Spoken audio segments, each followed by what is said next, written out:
another. Attack, Ken! 1, 2, jab. 1, 2. Next up. 1, 2, 3, 4. Easy as pie for you, huh? Increase your spirit and face it. 1, 2. Ready stance. 1, 2, 1, 2. Looking good!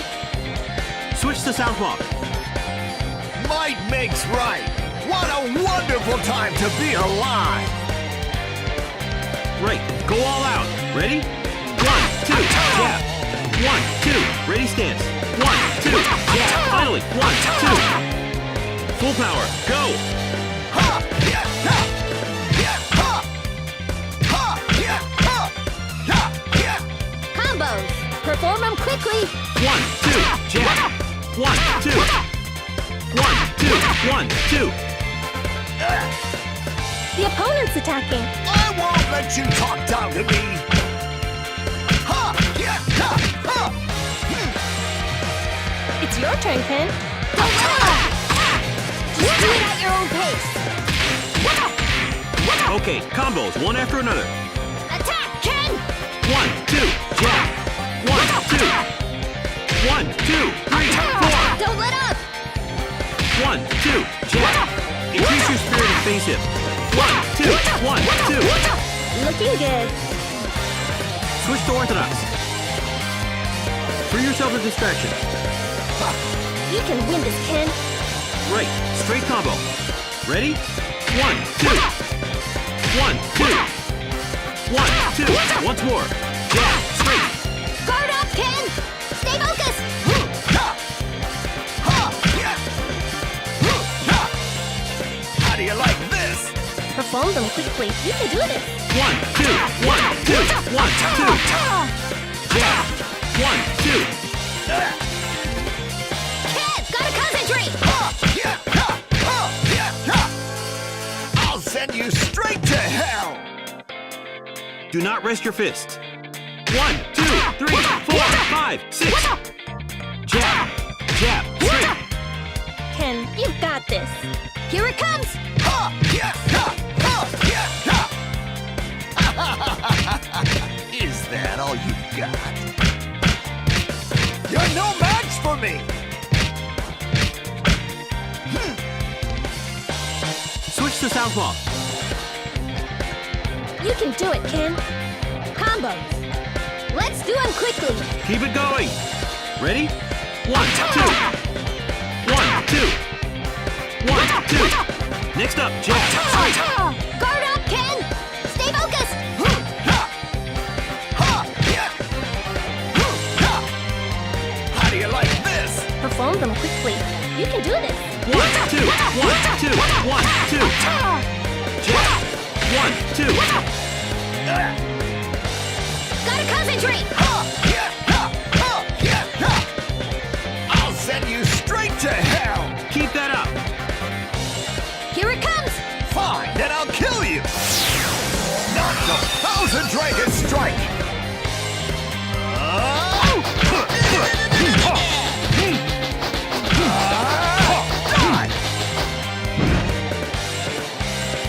How many fingers will it take for you to die? Switch to orthodox. Full power. Go. You can win this, Ken. Right. Hook combo. Ready? 1, 2. Jab. Right hook.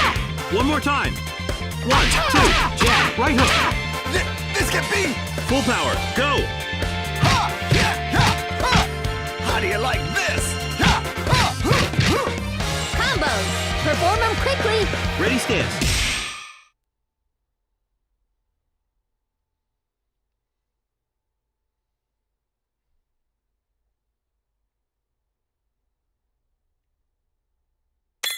Jab, straight. Jab, right hook.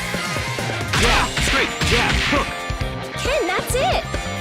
The opponent's attacking. I won't let you talk down to me! Ha! Yeah! Ha! Ha! Looking good. It's your turn, Ken. Don't let up. Just do it at your own pace. Let's go. Combos, one after another. Gotta concentrate. 1, 2. Jab, right hook. Next up, 1, 2, 3, 4. Easy as pie for you, huh? Increase your spirit and face him. Full power. Go. Drive each one home.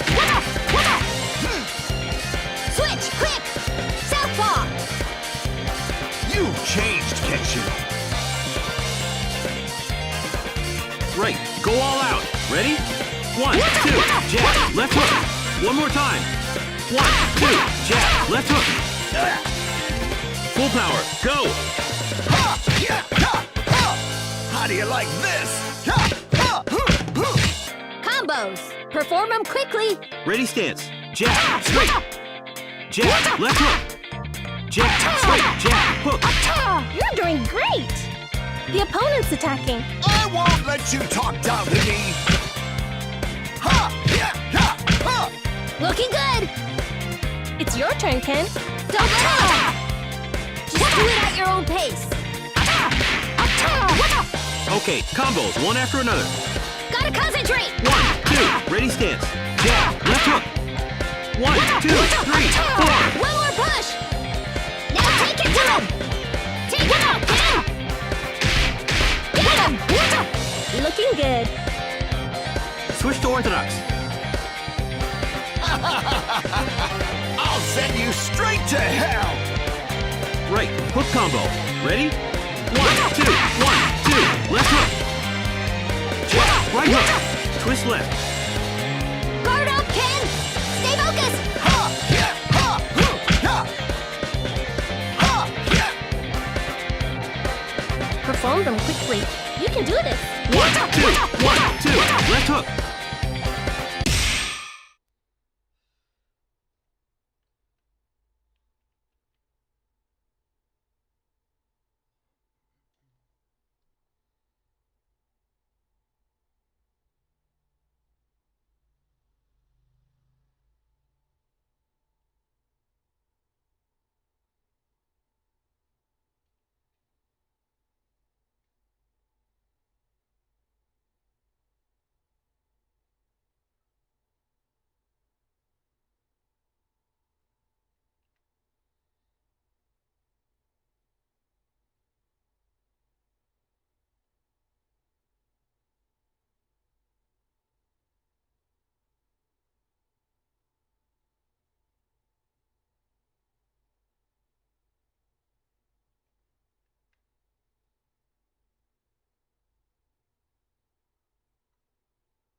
right hook. Twist, left hook. Gotta concentrate! I'll send you straight to hell! Do not rest your fist. 1, 2, 3, 4, 5. Jab, right hook. Twist, left hook. Ken, you've got this. Block!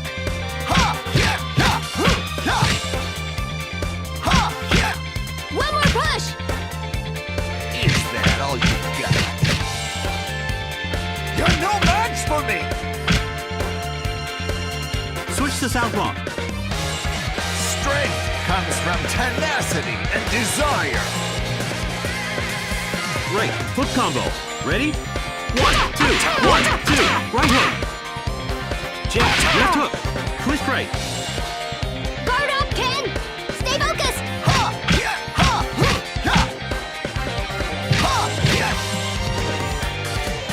Perform them quickly. You can do this. 1, 2, 1, 2. Right hook. Jab, left hook. Twist, right hook. Gotta concentrate! I'll send you straight to hell! Do not rest your fist. 1, 2, 3, 4, 5. Jab, left hook. Twist, right hook. Ken, you've got this. Here it comes!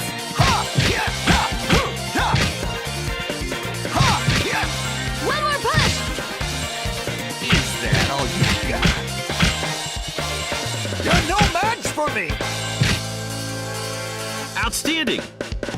Now switch. Let's pick it up! Now be careful, without switching. Quickly. Complete a combo. Let's go. Don't let up!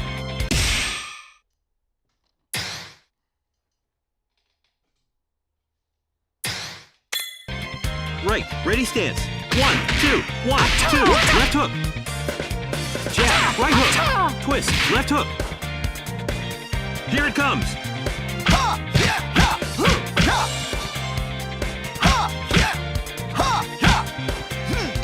Ken, keep attacking. You can do it, Ken! Don't hold back! Make sure to breathe. Not feeling too good? Here it comes again! Seize victory, Kenjo. Full power, go. You can do this, Ken! Do the next one even better! You can do more! Watch closely, Ken! How do you like this? Is that all you got? I'll send you straight to hell! This can be... All right, put them together. Live to see the future of this world. Free yourself of distraction. You've got this! Keep attacking!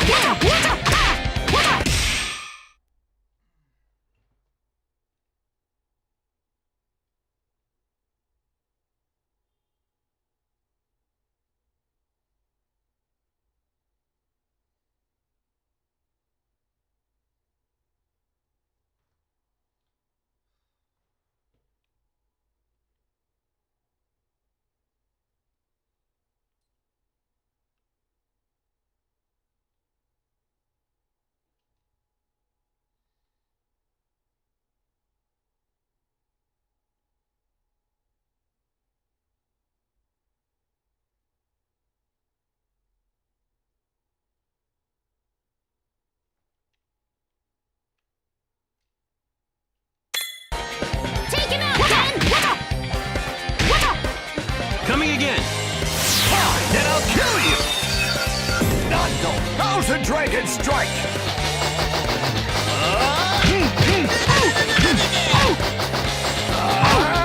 Die! I won't let you talk down to me! Now switch. Right foot forward, left foot back. Here it comes! Almost done. Right, complete a combo. Let's go, ready stance. 1, 2, 1, 2. Right hook. Jab, left hook. Twist, right hook. Here it comes.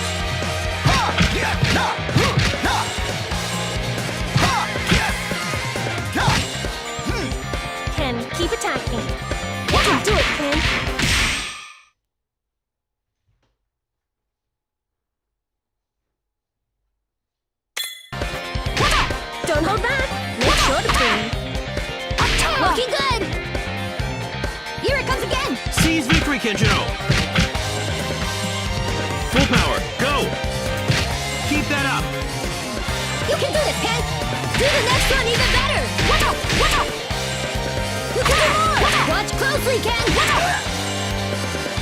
do you like this? Is that all you got? I'll send you straight to hell! Careful, Ken. You can do it, Ken. Don't hold back. Make sure to breathe. You can do this. Last one, put them together. Live to see the future of this world. Free yourself of distraction. You've got this. Stay focused, Ken. Looking good.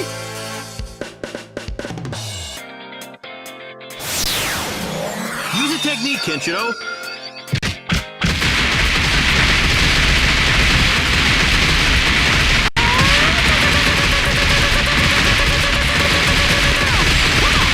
Hokuto 100 blows rushing fist. Oh!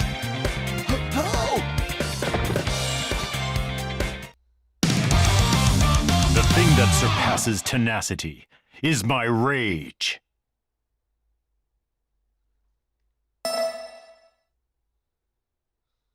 You're victorious. Not bad. That workout was all right. You did fine work on this one.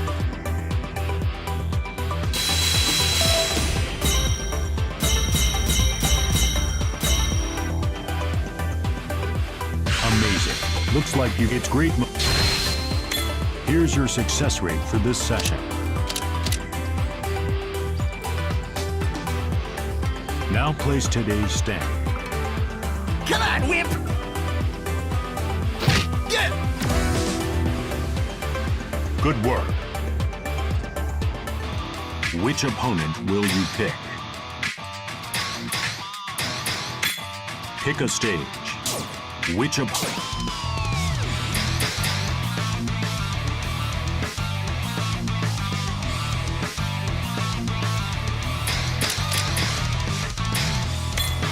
Which opponent? Pick a stage. What battle intensity? Pick a song. You fine with this? Increase your spirit.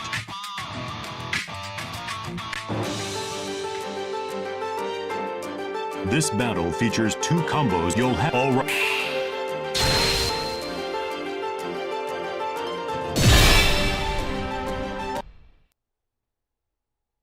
Kick their butts. Ready, stance. Move back and forth in rhythm. Combos. Perform them quickly. Stick it in your boots, eh? First, uppercut combo. Let's go. Ready? Jab. Right uppercut. Right uppercut. It starts here. 1, 2, 3. Vanquish more. One more time. Just getting started. Who do you think you are? Come on. You can do it, Ken. Woo! You're rocking. Ken, watch out. Watch closely. Stay with the rhythm. You can do this. Next, complete a combo. Let's go. Ready? Jab. 1, 2. Jab. Right uppercut. Watch those movements. Amazing, Ken. Focus. You got it. Keep attacking. Keep it going. Ready, stance. There's no match for you, but stay focused. Breathe. That's it, Ken. Here it comes again. Gotta separate those punches. Lay on him. Next, one after another. Aim. Jab. Left, right. 1, 2, 3. Next up. Attack. Do the next one even better. Get serious, Ken. Looking good. Get ready to switch. Southpaw. Do you have the basic stance down? You know that now. Make sure to breathe. Stay calm. First, uppercut combo. Let's go. Ready? Jab. Left uppercut. Left uppercut. It starts here. 1, 2, 3. Vanquish more. Ken, watch out. Stay with the rhythm. Watch closely. You can do it. Looking good. Concentrate. Take it all. Attack, Ken. Don't hold back. Next, complete a combo. Let's go. Ready, stance. There's no match for you, but stay focused.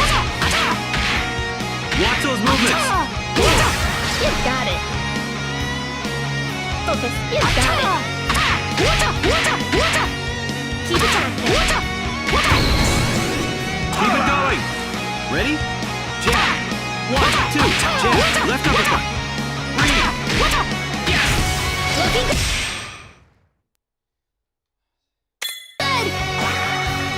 Here it comes again. Do the next one even better. Get serious, man. Next, one after another. Aim. Jab. Right, left, right, left. 1, 2, 3. Next up. Attack. Gotta separate those punches.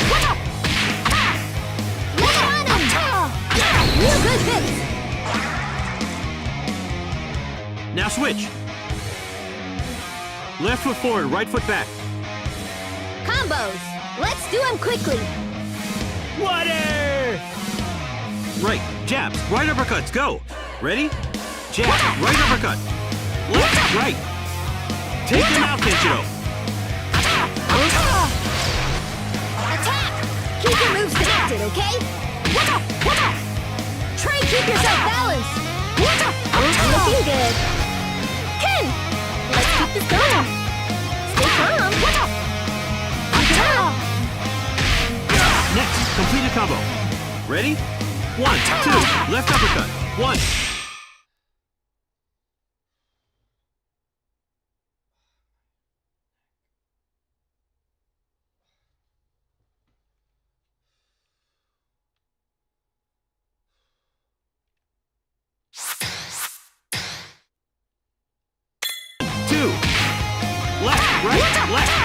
Left uppercut. Stay calm. Ken, watch out. Stay focused. You can do this. You can do this, Ken. Victory is decided, but keep fighting. 1, 2, left uppercut. Left, right. Bring yourself in distraction. On to the next one. Aim. Stay focused. Get him. Ken, Now be careful. The enemies will be stronger. Ready? 1, 2, left uppercut. 1, 2. Do not rest your fist. Just keep going. Gotta separate those punches. And that's it. Get ready to switch. Southpaw. Almost done. Combination. Perform them quickly. You can do this. Right, jabs, left uppercuts, go. Ready? Jab, left uppercut. Right, left. Take them out, Kenshiro. Ken, let's keep this going. Stay calm. Keep it up. Looking good. You've got this. Try and keep yourself balanced. Keep your moves connected, okay? Next, complete a combo. Ready? 1, 2, right uppercut. 1, 2. Right, left, right uppercut. On to the next one. Aim. Gotta separate those punches. Can't pass the rhythm. 1, 2, right uppercut. Right, left. Do yourself a distraction. You got this. Ken, watch out. Stay focused. You can do this. Almost done. Now be careful. The enemies will be stronger. Ready? 1, 2, right uppercut. 1, 2. Do not rest your fist. Just keep going. Stay focused.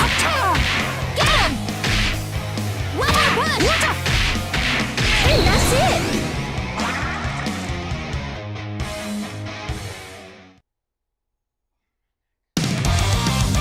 The Divine Fist of the North Star is invincible.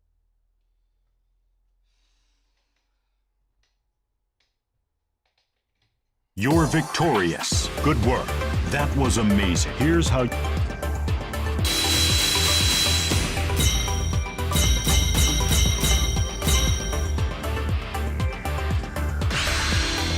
Amazing. Looks like you've discovered your true talents. It's great Here's your success rate for this session. Let's fight again. Which opponent will you pick?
In today's video, I want to know what my body fat percentage is. Is it 10%? Is it 15%? Is it 12 or 13%? Well, we're going to go find out exactly getting a DEXA scan.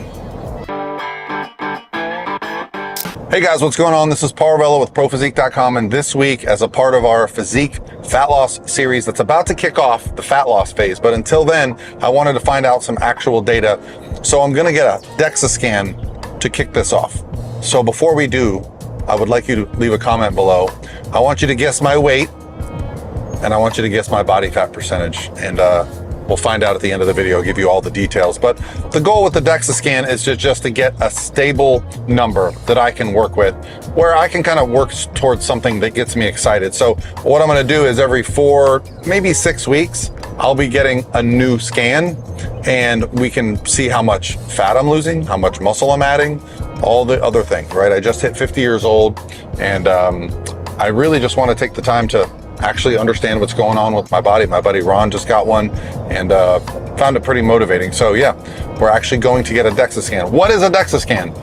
It's a machine that uses like a low dose X-ray, and it actually scans the density of your bones. It actually can determine how much muscle you have. It can determine how much body fat you have. And so it can kind of give you a breakdown of like your limbs, your trunk, where your body fat resides, how it sits. And it just gives you some real practical evidence of what's going on with your physique. And then we're gonna go to the same exact place later on, and we're gonna get another scan done under the same conditions, so we can really get some real data. And if you guys have never done this before, I'm going to DEXA Fit Tampa. They were kind enough to give me a little bit of a deal, so I'll make sure I give you guys all the details if you're interested in Tampa and getting a DEXA scan.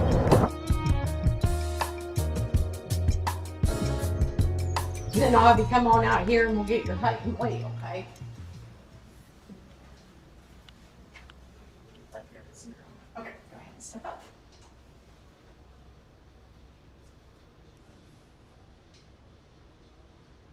Okay, go ahead and step down. I'm gonna get your height this time. Just wait, because I need to. Yeah, put your back up against the board this time and put those heels to the back. Scoot to your right just a little bit. There you go. All right, does that feel like it's right on the top? I feel it's up there somewhere. Yeah. Okay. All right, we got you at 74 and a half. All right. That's like 5'7", right?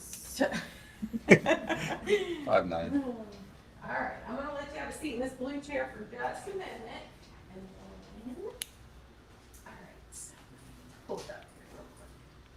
Lay down on your back, head's gonna be right there, feet are gonna be down there. We do have to fit you inside that white rectangle box, so try to make the white line midline, and I'll tweak you from there, okay? And then just make sure you don't hit your head. I will slide you up once you get laying down, so, all right.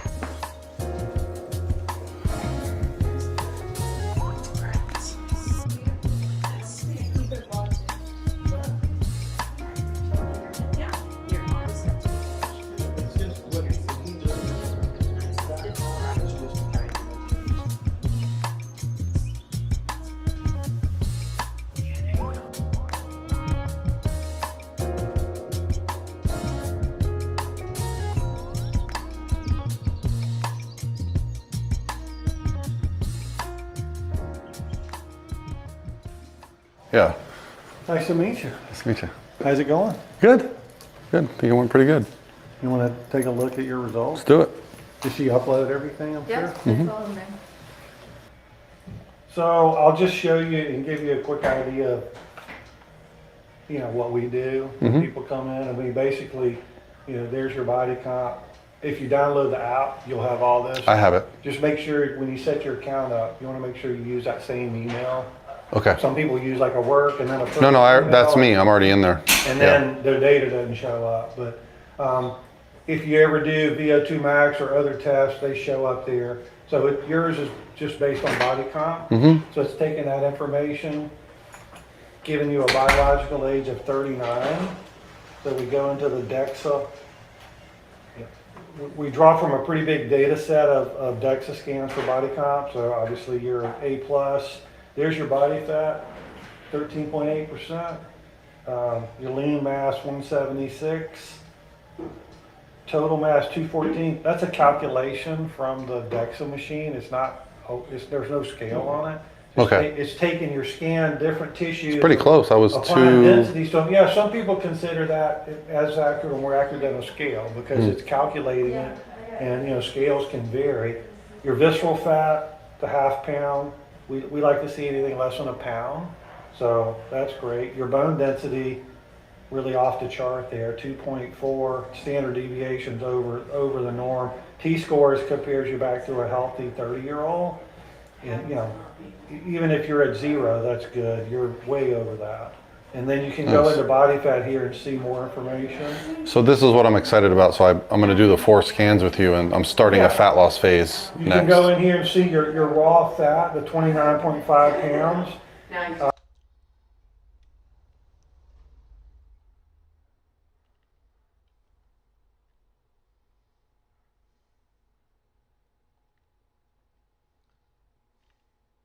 How much cardio should you do to lose fat? Some say you don't need any, whereas others say you gotta do it every single day. But after speaking to some of the top natural bodybuilders in the industry, interviewing the smartest experts in the world, and reviewing the latest science, here's what I found. But first, we need to figure out how helpful cardio actually is for fat loss. And the answer might surprise you. While cardio is great for heart health, longevity, and provides plenty of other benefits, it's not nearly as effective as most people think when it comes to losing fat, at least in the way most people do it. You see, typically you'd expect if you did 300 calories worth of cardio, you'd burn 300 more calories that day. But back in 2016, researcher Herman Pontzer published what's known as the constrained energy model, proposing that the more calories you burn through cardio, the more your body will try to save energy and burn less calories the rest of the day to protect its fat stores. And it does this subconsciously by taking fewer steps the rest of the day, or little things like not moving your hands around when you're talking, for example. Not to mention diet compensation as well. Some people tend to subconsciously eat more in response to doing more cardio, to the point where the 300 calories of cardio you did can theoretically cancel out completely.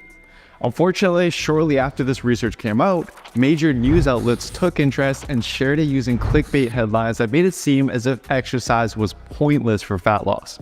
Now, although this is an exaggeration, the compensation effect is definitely real and well documented.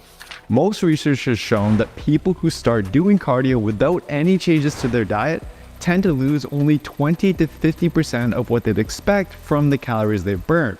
But now you're probably wondering, what about different types of cardio? Surely sprints and HIIT type workouts we see all the shredded influencers doing would be great for fat loss, right?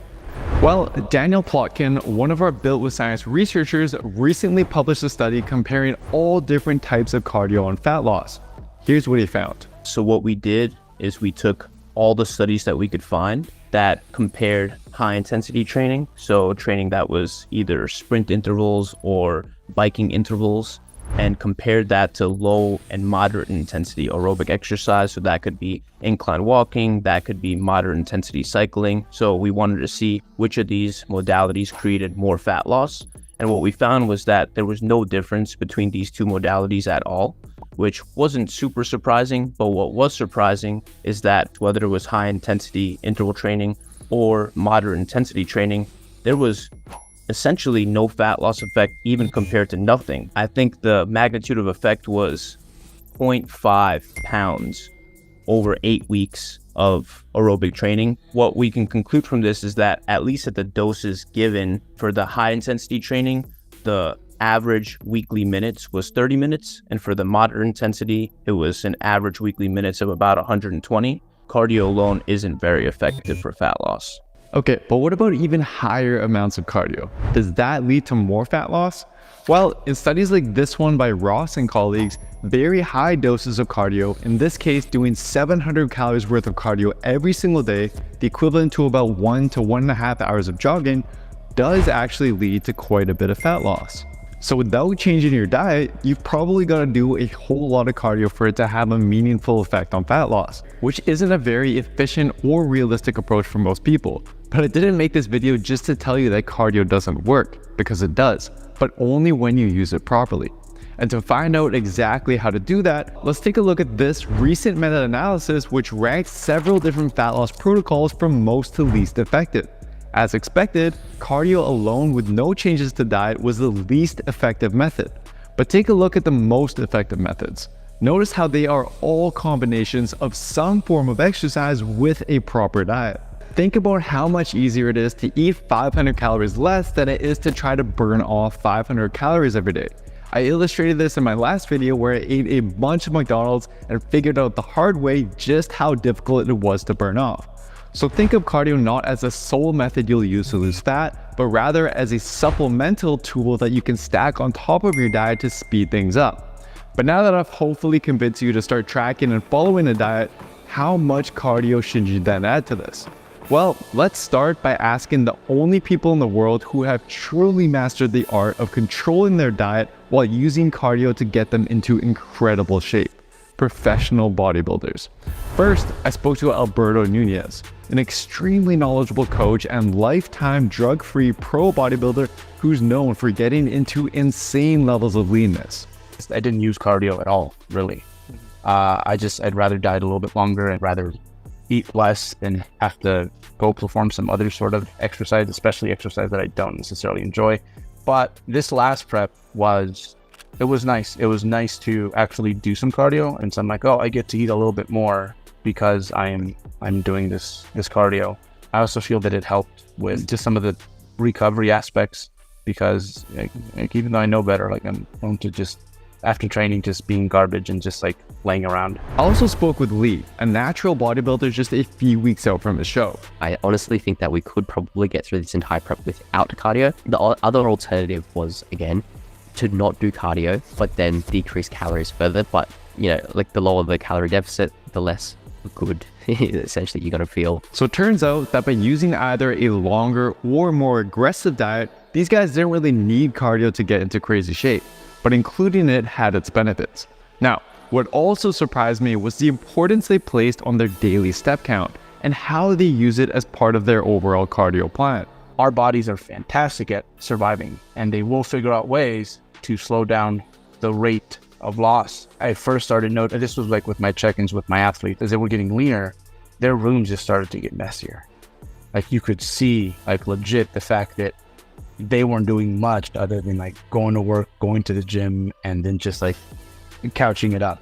A lot of our actual modifications are going to come through diet, cardio, and the steps are just kind of there in place to make sure that you don't slop around. I'm the type of person who would either be at home playing games or be at the gym. I was doing about like hardly any steps at all. So like 2,000 steps per day. We were just like, I need to move around more. And that way we can keep your food as high as possible. So we initially started with 10,000 steps per day. We lost roughly about 30 pounds until we started introducing cardio. But now I wanted to find out, on top of their daily steps, how much actual cardio is required to get to very low levels of body fat. The smaller the athlete, the more cardio we will have to do, and it helps so they can eat a little bit more, which is obviously going to help with the mental component to some extent. And then also with women, since they're smaller systems, they tend to clear up a lot of the fatigue that cardio might add to the situation. I'm just like, wow, we're doing like an hour each day, 6 days a week, and you're still progressing with your training.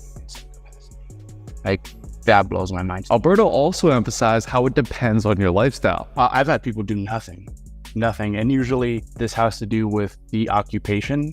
I mean, if they don't move, they just get fired. Servers, personal trainers, labor-intensive jobs, things like that. But for most of his clients, here's what he recommends. 7,000 steps on average. Like, just set there, like, is our baseline. You have that set. I'd say most people on top of that to get to their goal, like we're talking about like, you know, like pretty freaking lean. So roughly around like closing in on like 10, 11, 12% body fat. For men, you could add like 10% to that. For women, those are going to require like 4 to 5 days of cardio a week, ranging anywhere between 30 to 45 minutes. There's almost no exception, I feel, even with the steps. This seemed to line up with Lee's protocol as well. On top of 10,000 steps a day and lifting weights 4 times a week, he's also doing 30 minutes of cardio 5 times a week. But remember, this isn't just to get six-pack abs lean. We're talking shredded. And they also don't go from 0 cardio to 5 times a week right away. They build up to it over time, and only when they need it. Whenever fat loss is stalled and they're not making progress, that's typically when they decide whether or not they should add more cardio. Probably not a bad idea to ask them, okay, what would be the least invasive thing to you, like psychologically, to the rest of your life? So I might consider cardio, or I might just consider cutting calories.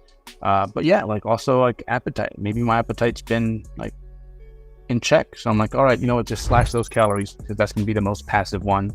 At around 6 weeks out, at this point, I was pretty hungry. So rather than decreasing calories further to increase weight loss, we decided to, well, let's increase cardio so we burn more calories essentially. Now, as for the type of cardio they use, I found a common theme between both of them. If you are going to use cardio, things with minimal impact, things that are just like a perpetual concentric, like an elliptical or a bike. So we started doing cardio on the elliptical machine, and that's just to kind of reduce as much fatigue as we can, especially since we're still trying to maintain strength or even try to progress inside of training. Now, the reason they place such an importance on their weight training isn't just because they want to look as jacked as possible. As you diet, your body will need to burn off something for energy. It can choose from either muscle, fat, or a combination of both. So although lifting weights doesn't burn as many calories as cardio does, it does give your body a strong reason to hang on to the muscle you've got and to burn off your fat for energy instead. This is probably why in the meta-analysis I showed earlier, you may have noticed that combining diet with resistance training was one of the most effective fat loss methods, performing even better than combining diet with just cardio. So think of the holy trinity of fat loss as a combination of diet, lifting weights, with cardio on top of that to speed things up. Now, as for how much cardio per week you should aim for, what I'd recommend is just start with Alberto's recommendation of walking 7,000 steps a day as a baseline. In combination with your diet and weight training, this alone should already be enough for you to start losing fat. Once you're consistent with that, you can add in some cardio sessions to get your heart going and just to speed up the process. 2 to 3 20-minute cardio sessions per week should be a good start. And although Lee and Alberto recommended cycling or the elliptical, you have plenty of other options. I personally love variety, so some days I'll do incline walking, some days I'll do cycling, and sometimes I'll go swimming. The key is to choose things you actually enjoy and can recover well from. Now, from here, once your body adapts and you reach a stall in your progress, you can choose to either eat a little bit less or add a little bit more cardio or increase your steps to continue losing fat. And you basically repeat this process for as long as it takes you to reach your desired level of body fat. Now, we did see on average how much cardio Alberto's clients do towards the tail end of their diet. But remember, they're getting very lean. So please don't just follow that blindly. The amount of cardio you'll end up needing will heavily depend on your goal, your body, and your lifestyle. So you have your cardio plan, but I do have a word of caution. The last thing you want to do is start doing a bunch of cardio during your diet and then stop cold turkey as soon as it's over. That's the biggest mistake people make, and it's actually when cardio becomes most important. Here to explain this is well-known fitness scientist and natural bodybuilder, Dr. Eric Helms. So after a weight loss phase, most people unfortunately are going to regain at least a proportion of the weight that they lost. However, what most people do, which is a mistake, is they stop doing the exercise they were doing as part of the cutting phase. You don't have to maintain all of the cardio you're doing while cutting, but keeping a certain amount of activity going can prevent some of that weight regain from happening. Eric explained it seems to help regulate your hunger and will also slightly increase the number of daily calories you burn. There's a great systematic review that was recently published in 2019, and they found that doing just 150 minutes or more per week of activity generally, which of course could be cardio, but if you're lifting weights, that counts as well, is sufficient to prevent weight regain. If you're already getting weightlifting in that amount, then we need to look at, okay, well, what's the maximum benefit I can get here? And some of the meta-analyses that look specifically at cardio, they seem to show that there are some benefits that are probably maximized around getting 7,000 to 9,000 steps per day. This is why for long-term success, it's so important to choose activities you can actually stick to, whether it's watching a movie on the treadmill, playing a sport, or just going for walks to start out. Find something you can do regularly to get you moving. Remember, Cardio isn't just something you should do during a diet, and you shouldn't do it just for the fat loss benefits. Do it for your overall health and well-being. And for a science-based program that shows you week by week exactly what to eat and what workouts to do to get you into the best shape of your life, just head over to builtwithscience.com and take our quiz to find what program is best for you and your body. Highly recommend giving this video a watch next for a super easy to make, budget-friendly meal plan for fat loss, or give this video a watch next for a step-by-step walk-in plan for fat loss that you can start doing today. Thanks so much for watching, and let's see you next time.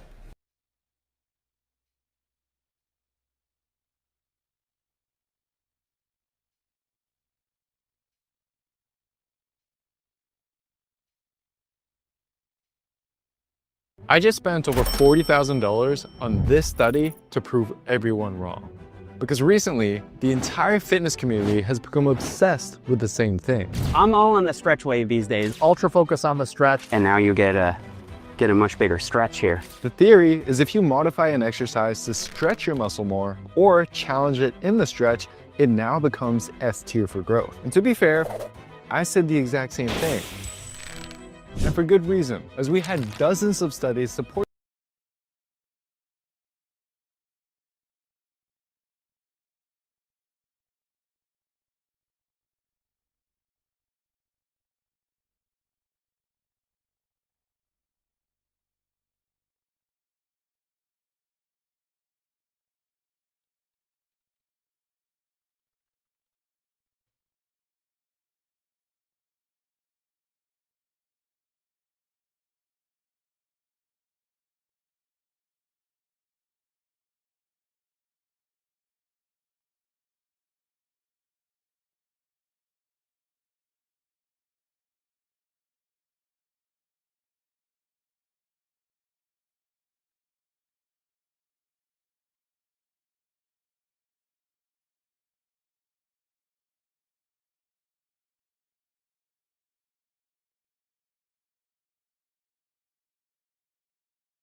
I really want to talk about interventions. So we've discussed the importance of skeletal muscle. I would love to talk about zone 2 training and your hypothesis on training in zone 2 and really deconstruct what that is still to this date, no matter how much information you have put out there on podcasts, either as a guest or just as yourself. People still don't have a clear understanding of zone 2. So I'd love to deconstruct that, and what are some of the findings that have led you to believe that training in this zone could be, I guess, quote unquote, cancer preventing? Yeah, so thanks for the question. So when I started zone 2, at least my zone 2, about almost 30 years ago. And the way I started it was because I wanted to define a little bit more what happened at the bioenergetic level. I was transitioning from being an athlete, a competitive athlete, to start working with athletes, and I wanted to really understand better, how could I work better with athletes? Because as an athlete, all I heard was you have to do aerobic training, low intensity but long, right? And I was like, what the hell is that? Everything is aerobic exercise all the way until your VO2 max. So from 0 to VO2 max, everything is aerobic.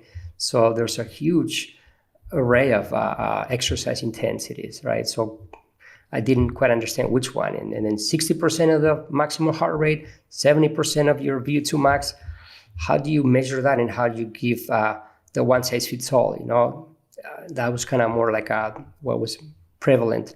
Also, I just didn't quite. I was not happy with how I used to train, and with this concept. So I started to get into more like what happens when we stimulate one exercise. one energy system, right? Is different, or it should be different if we stimulate more the oxidative system, right? Than the glycolytic system.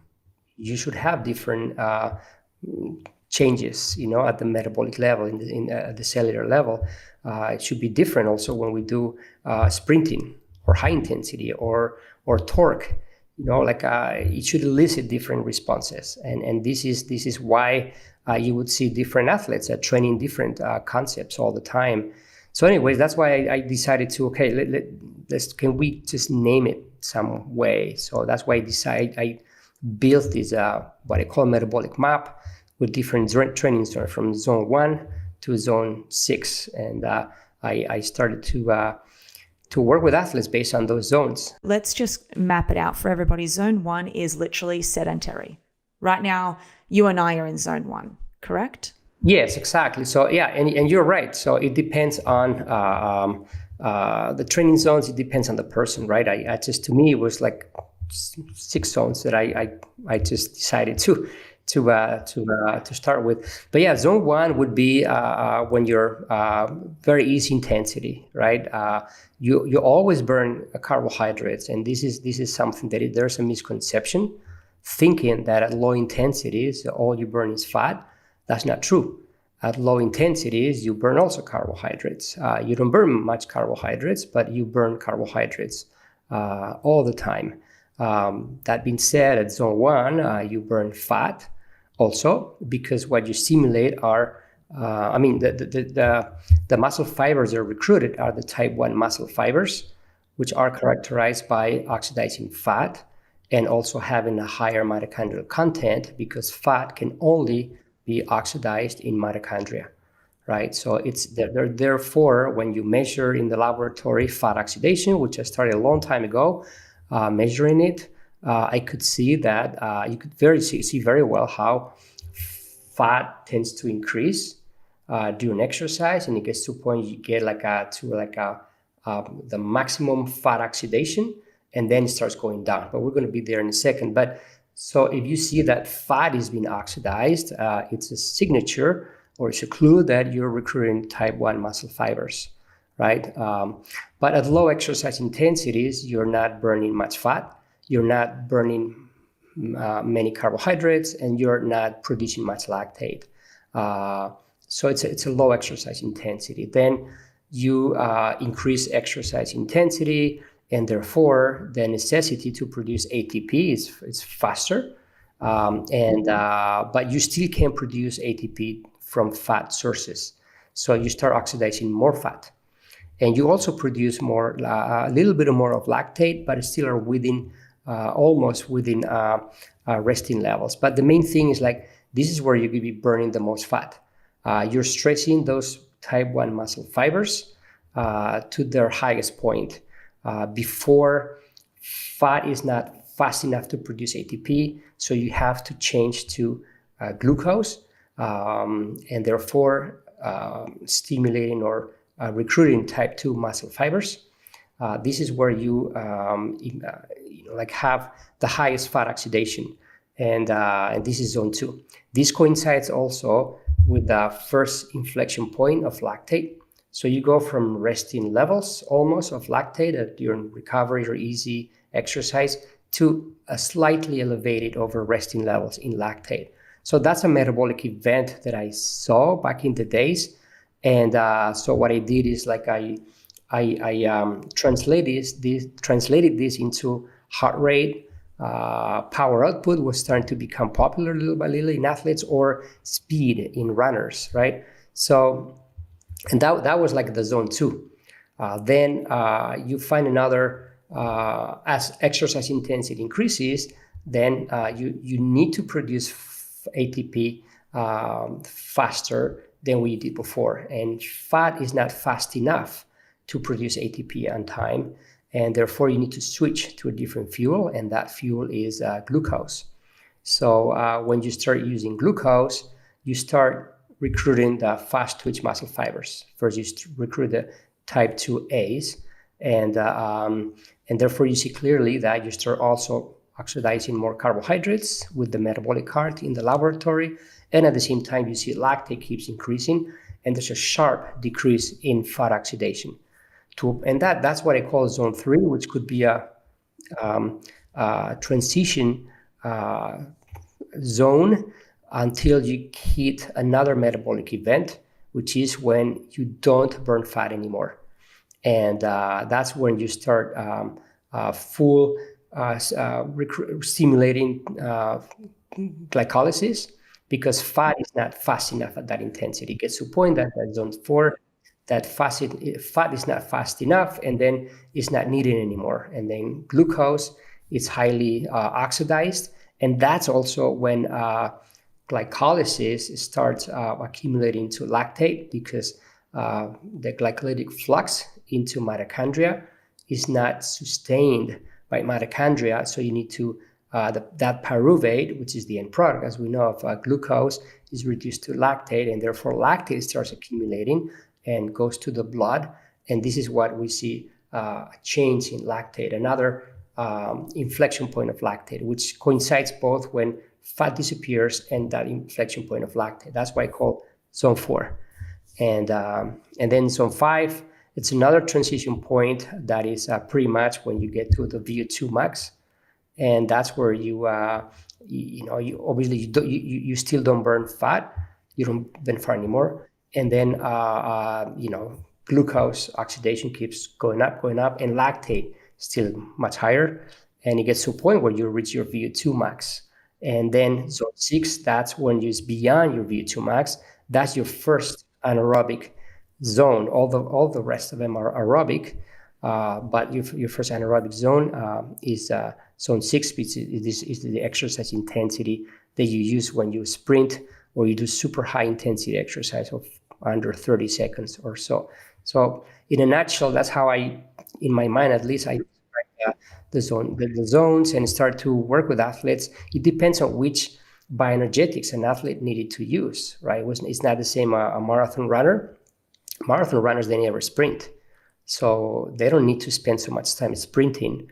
But a 1,500-meter runner, they need to sprint also. So or a swimmer. Swimmers don't need to spend so much time high intensity, although that's their world, right? But we know that for swimmers, clearing lactate is very important, because not lactate per se, but the hydrogen ions associated to lactate are the ones that build up, and they can cause that acidosis and a decrease in both muscle contraction force and velocity. So if you can clear lactate better than your rival, slightly better, you can get farther probably. And this is one of the reasons why swimmers, for example, like they do long, like zone 2 swimming for the most part.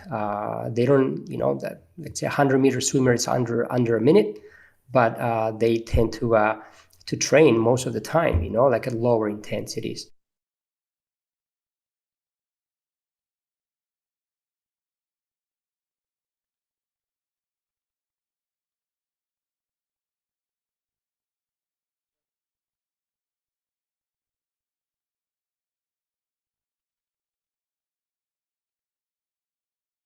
Does nutrition, in my humble opinion, reverse mitochondrial function? I don't think so. The only way where we can improve mitochondrial function is through exercise. If mitochondria don't work, that cell and that organ is not going to function very well. Mitochondrial function and health is the next level. How can one actually measure their mitochondrial health? By measuring fat oxidation, fat burning, we can indirectly have a proxy for mitochondrial function. Why is zone 2 training so important for our mitochondrial health? Zone 2 improves the most two parameters, fat oxidation and lactate clearance capacity, which both are surrogates of mitochondrial function. Introducing exercise physiologist Inigo San Millan. If you have higher blood lactate,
levels is a sign that your mitochondria are not processing that lactate or clearing it or recycling it properly. A lot of people would just think that lactate is a waste product. You know, it's kind of, you go to the gym and your muscles hurt, and that's how people resonate with lactate. Lactate, without a doubt, it's an amazing biomarker that has been there in front of our eyes. Lactate is the best fuel for the cells. And even in cancer, we know that it is a master regulator for carcinogenesis. So the way is about to combine it, as I said. If you do 4 days a week, zone 2 in combination with high intensity, at least 2 or so towards the end, that's when you start hitting some sweet spot. Is there differences between men and women when it comes to zone 2? Well, that's a good question. And I think things get mixed up because of... If you are a regular listener to the show or Live Well Be Well, or this is your first episode you're listening to, I really want to ask just a very small quick favor. If you could please hit the subscribe button or leave a review, this helps the show more than you can imagine. It means the world to help growing this show, and you all know that I have a huge thing to want to hit 100,000 on YouTube this year, and I can't do that without your support. I really aim to bring you the best guests possible out there, and I pride myself in doing that for the show because it's so important. But to keep the guests coming, to get them to be bigger, and to bring more helpful information to your ears and your eyes, I really would love to ask you to subscribe to the show. Thank you. I want to start with VO2 max because it's a big buzzword, especially in the last, I would say, 3 to 5 years. It's become at the forefront of many health conversations. It's become the gold standard of fitness, the number one metric that every athlete wants to improve. But you've said that VO2 max really only scratches the surface. So why doesn't it tell us the full story? We've been knowing about VO2 max for decades, and we've been using it for decades, especially with athletes. It dates back more than 100 years, at least, since we have more standard ways to measure it. And it's been always linked to fitness, to performance, therefore to health. And now in the times of longevity, right, it's one more parameter that is plugged in, longevity, right? And it's a great measurement. However, it doesn't tell the whole story. There's more than that. VO2 max, it's a representative of the central cardiorespiratory adaptations, right? But there's more, because ultimately that oxygen is utilized by the cells, and is utilized by the cells in mitochondria, as well as fuels. And this is where the area of physiology in general has evolved from VO2 max to what happens at the cellular level. And in the same manner that we've been using, with athletes, VO2 max for decades, right? And now it's mainstream. We have already passed that time. We work now at the cellular level, and this is what I see the mainstream, mainly in the area of longevity, getting into. In fact, already people are talking about mitochondrial function, metabolic health, right? And this is the next level. And this is what we've been working with athletes. For performance, you need to produce ATP, energy, and that's produced in mitochondria. And for health, if mitochondria don't work, that cell and that organ is not going to function very well because it doesn't produce ATP well enough. For longevity, as we age, our cells age, our mitochondria age, and our energy production overall ages as well and decreases. And that resides in mitochondria. Therefore, is the mitochondrial function and health is the next level. Okay, so this is kind of like the next stage of where we're exploring now with, I would say, I mean, longevity is a buzzword, but mitochondrial health, I think many people will have known from GCSE biology and then forgotten about it. But the way that I always think about it is a powerhouse of the cells. But how can one actually measure their mitochondrial health? Because the VO2 max is, yes, a bit easier to attain and to get to, but mitochondrial health, how do we even measure that? Well, we can do it through a muscle biopsy and get a chunk of muscle and look under the microscope or do a bunch of things to that. But I don't think it's a very convenient way to do, because you will have a chunk of like a big scar, and But that sounds quite painful. Yeah, I don't think you want that. But the other way, I developed a methodology years ago, and I've been using it with athletes for a long time, where we have two proxies for that. On one hand, with the same device that you measure VO2 max, which it's like in a colloquial form, we call them metabolic carts. They've been used, always use metabolic carts. We can look at gas exchange, right? And so when we look at gas exchange, we look indirectly through some complicated equations. We can see how much fat and carbohydrates you're burning in grams per minute. We can see that. Now, when it comes to fat, we know that fat can only be burned in mitochondria.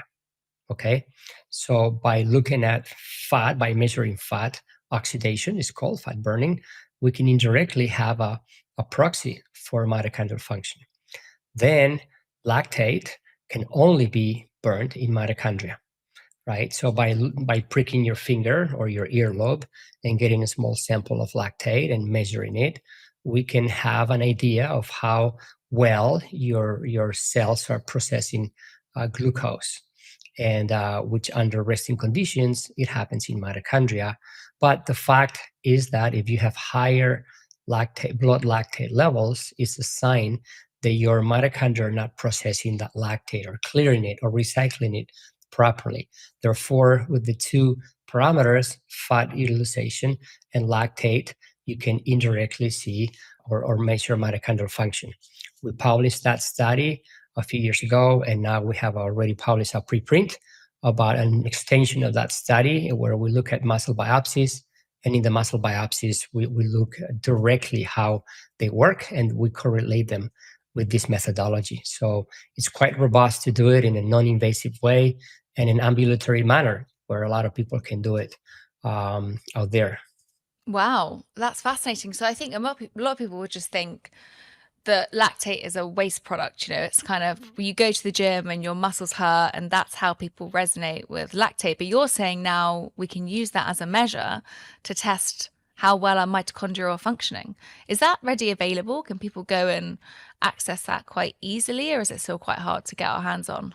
Yeah, so to look at your VO2 max, you have to go usually to an exercise physiology laboratory at your local university, if they have one, or your local hospital. More hospitals have those devices then. And that's, as I mentioned, that's the same machine or device that measures fat oxidation as well. But lactate, you can do it with the handheld device. Now they're very common. It's kind of the glucose meters, but they measure lactate. You can even do it yourself with a little bit of technique. But the combination of both is very accurate. But even only one alone, like in this case, lactate, a lot more people can do it without going to a hospital or a university. Wow. Okay. So we should be maybe looking more at our lactate levels than we have been previously. Yes, lactate, without a doubt, it's an amazing biomarker that has been there in front of our eyes. It's lactate. It's everywhere in the body, and what we know very well from the pioneer studies from over 50 years ago, from Dr. George Brooks from the University of California, Berkeley, who's my mentor and my great friend and a colleague. He has been discovering everything we know pretty much about lactate. He was swimming upstream for decades, trying to prove that lactate was not first a waste product as a result of anaerobic metabolism, and second, that lactate is the best fuel for the cells. And then the lactate is a signaling hormone that is needed for the homeostasis of many cells in the body. And yeah, he has been proving all these concepts throughout the years, which have been transformational to understand cellular metabolism, whether for exercise or for other diseases. And now we've been taking that lactate a little bit farther. And even in cancer, we know that it is a master regulator for carcinogenesis, some idea that we proposed in 2017 through what we call our lactogenesis hypothesis, that was rejected 7 or 8 times. and finally got on, because it was a crazy concept, and even two editors wrote us back saying, "You guys are crazy. Yeah, you know what you're doing." And now, and I mean, we're talking about 7, 8 years later now, our article has about 850 citations in the literature. So people have been paying attention, entering that door. And now, I mean, without a doubt, lactate is a major component in cancer. And it's going to become just a bigger one. But it has a complicated role in the body, and it's a great fuel. If you give a cell lactate or glucose or ketones or fat, it's going to prefer lactate. Is the preferred fuel for the cells, and because it's the fastest one to be burned, and it's the signaling molecule. It's very important, as I said, for homeostasis, for the good and for the bad. Because if it builds up in the cells and you don't have enough clearing capacity, it can become pathological. But and it's a great aid and assistant to exercise. People think that the buildup of lactic acid, which doesn't exist in the first place, the body produces lactate, but lactate it's necessary for the continuation of energy processes in the cell, and in fact, it removes one proton that causes acidosis. So what happens in our muscles is that as we increase exercise intensity, that burning sensation that we feel, that's not from lactate. It's from the production of ATP and what we call the ATP hydrolysis, which is the burning of ATP for producing energy. And that's what liberates a lot of acid particles called protons, and they make the muscle very acidic. And that's the acidosis that decreases the contraction, and it feels that burning sensation. Lactate, it helps by removing a proton. So it's a removing protons. It's instead of adding. But it's a concept that it's been taking decades to explain, and hopefully now that it's a little bit more mainstream, we can get to understand it better. Wow. So, okay. So when you just said it there about the mitochondria runs better on lactate, how do we then produce more lactate? Is it just exercise, or is there other forms of how we can be making sure that we're feeding ourselves to what you're telling us? Well, it's not that mitochondria run better on lactate. Lactate is it's burnt in mitochondria, right? Okay. So if you don't have a good mitochondrial function, you're not going to be burning lactate very well. Furthermore, lactate is the mandatory end product of glucose utilization.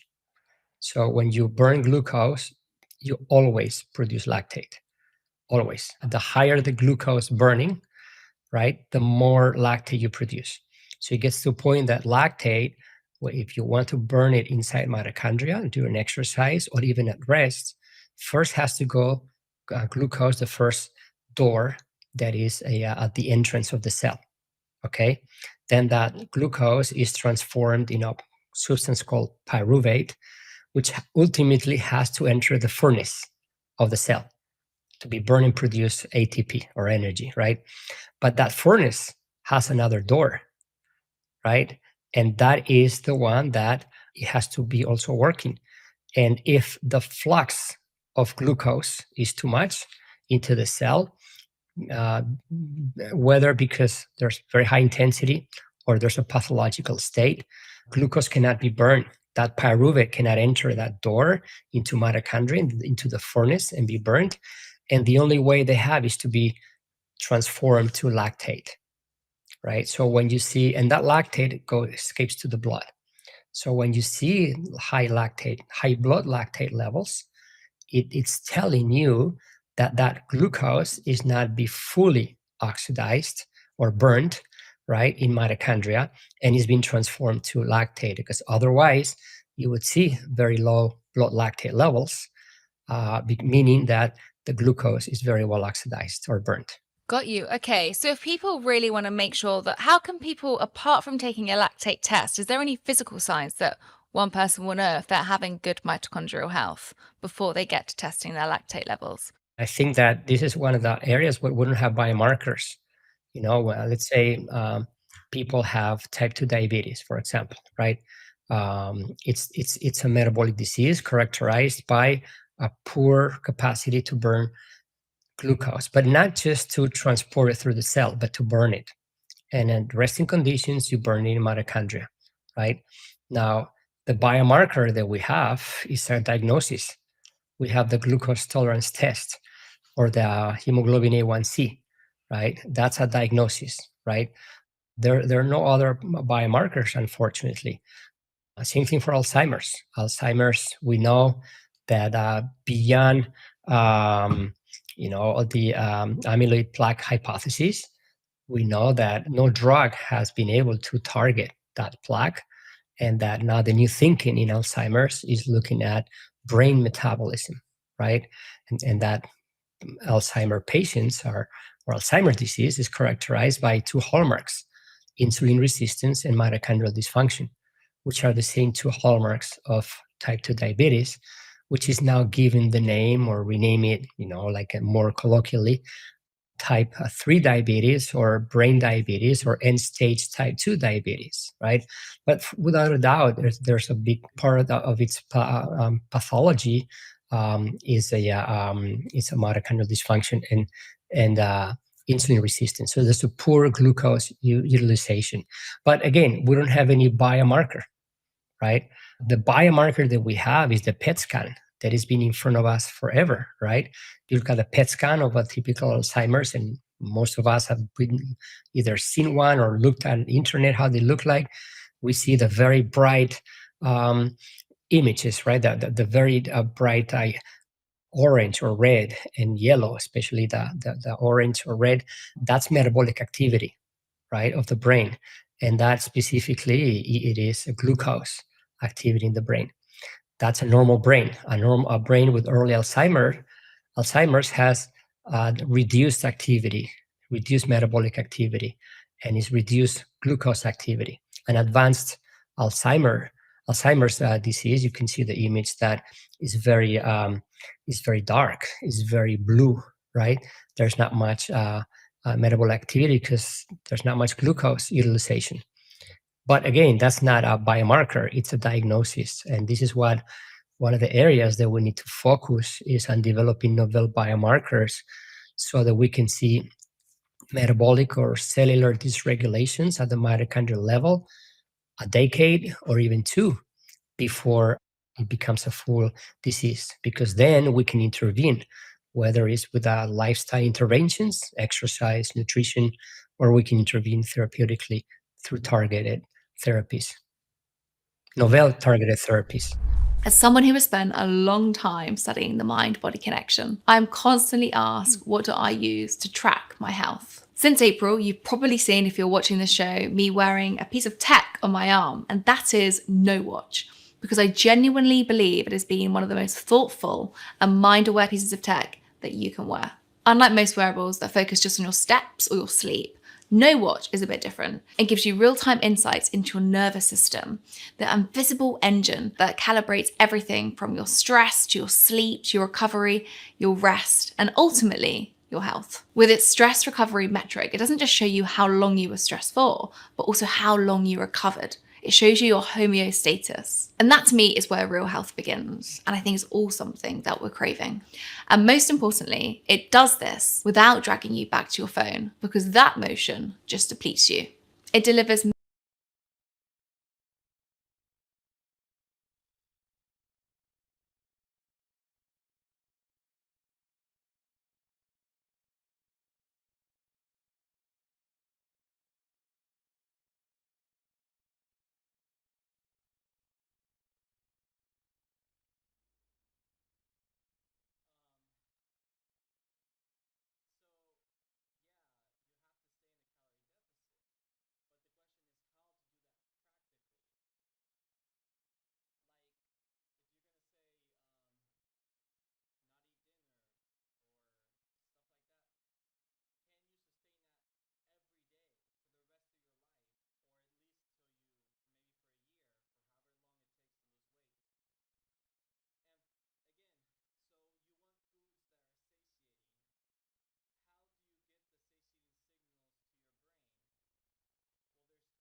stimulating or They smaller system. First fact, it's Regulating it, and and although great good reason. this is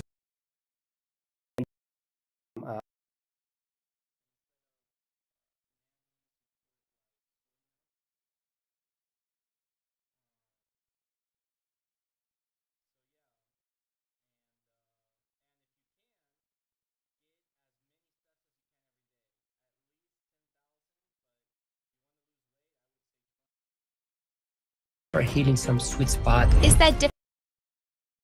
This is now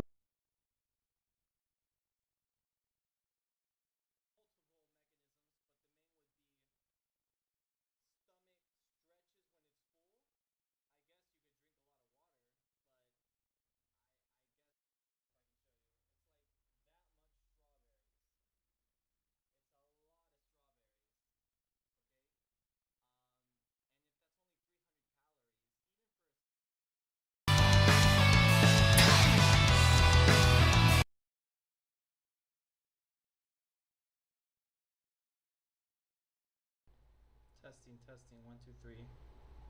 Testing, testing. Testing, testing, 1, 2, 3. Testing, testing.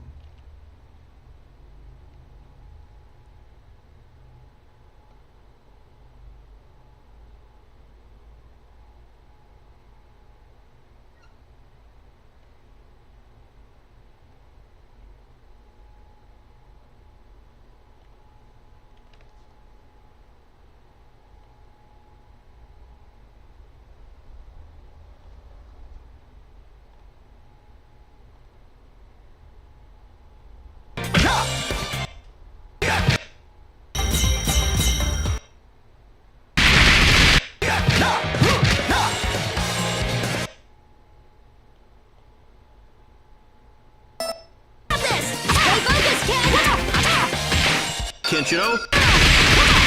Hokuto 100 blows rushing fist.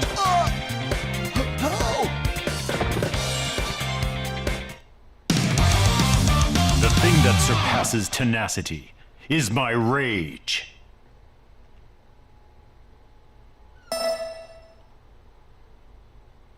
You're victorious. That surpasses. Careful, Ken. You can do it, Ken. Don't hold it.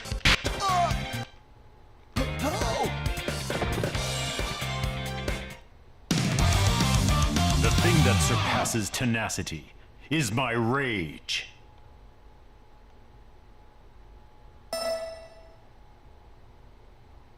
You're victorious.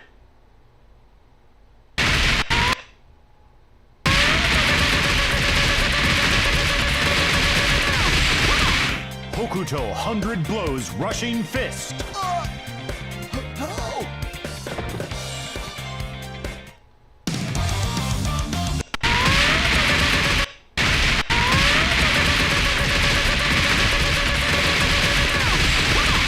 Hokuto 100 blows rushing fist.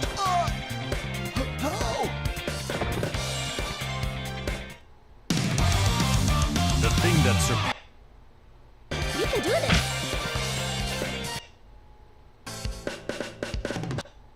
Looking good. Looking good.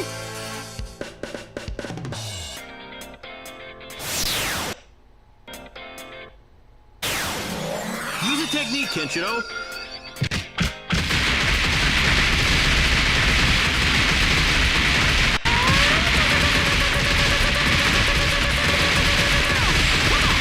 Hokuto 100 blows rushing fist.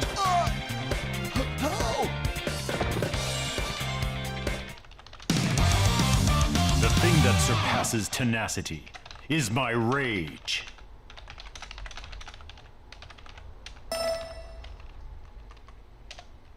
You're victorious. Not bad. That workout was all right. Use a technique, Kenshiro.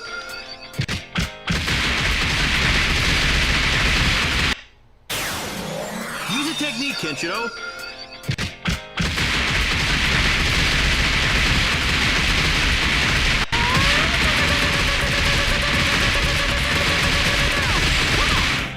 Hokuto 100 blows rushing fist.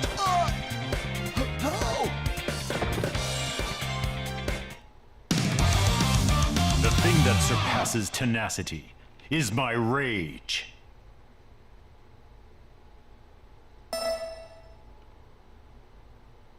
You're victorious. Not bad. That workout was all right. Use a technique, Kenshiro. Use a technique, Kenshiro.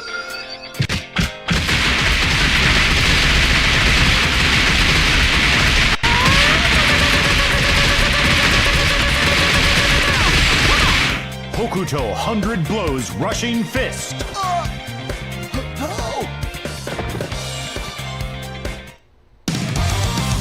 The thing that surpasses tenacity is my rage.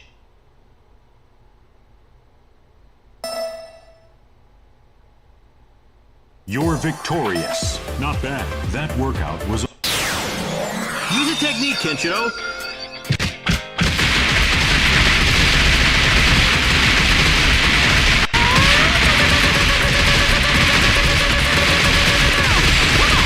Hokuto 100 blows rushing fist.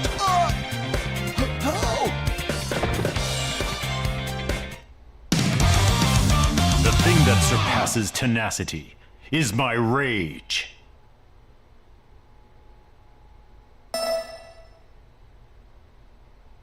You're victorious. Not bad. That workout was... Use a technique, Kenshiro.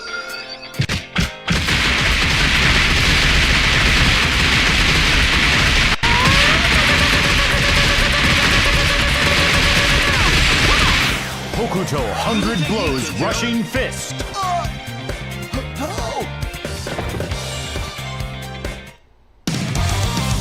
The thing that surpasses tenacity is my rage.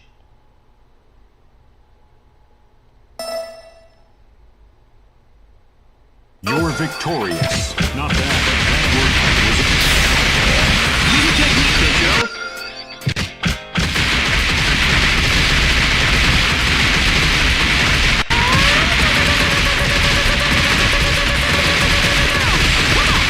Hokuto 100 blows rushing fist.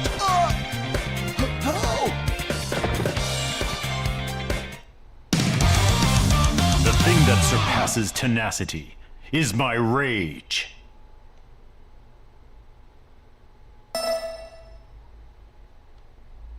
You're victorious. Not bad. That workout was...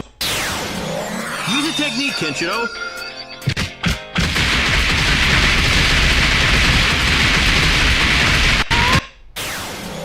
Use a technique, Kenshiro.